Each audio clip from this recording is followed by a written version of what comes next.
mislim, da je kuhinja eno tako svoje agresivno okolje, kjer je veliko komolčarstva, veliko karierizma, kar hkrati dostikrat pripelje tudi do ene prikrite agresije. Jaz vedno pravim, da je treba ločiti med dvema agresijama. Ena je verbalna in ta je včasih še bolj boleča od fizične. Za kuharski svet velja, da je verbalne agresije zares veliko.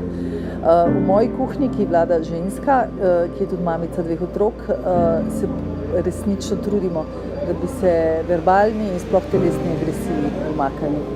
Ste že kdaj doživeli nasilje?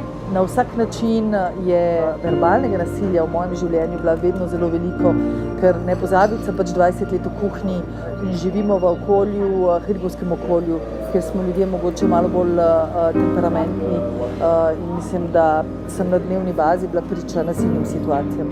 Kako ste se odzvali na nasilje? Jaz se spomnim, da je pri nas bila zaposlena ena deklica, zelo mlada, ki je prihajala iz družine, kjer je bilo ogromno fizičnega nasilja.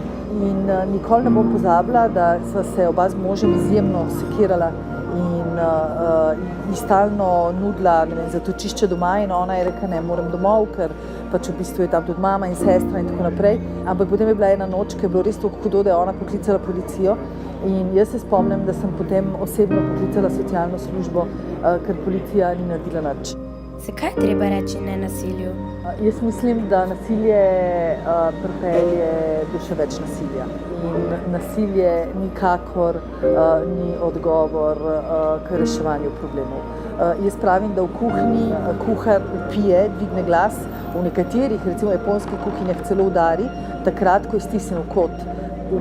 Vpitje in vsa ostala nasilja so znak nemoči nekoga, ki ne zna drugače reševati problemov. Včasih se glasno kregajo tudi otroci in starši. Kdaj se otrok počuti nemočnega? Jaz se bojim, da dostikrat otrok ni slišan ali uslišan. Kaj pa starši? Zgodi se recimo enkrat na par let, da izgubim živce, ker sta približno enako stara in točno veste, na katere gumbe je potrebno včasih pritiskati, da mamo zvrneš na nek način čez. In ko pridemo do take situacije, jaz njiju oba opozorim, ona dva opozorita mene in jaz opozorim njiju, da smo eni in drugi šli čez rob. Zato jaz mislim, da je v vsej tej zgodbi dobro včasih opozoriti tudi mlade ljudi oziroma otroke, da je tudi verbalno nasilje z njihove strani pravzaprav nasilje.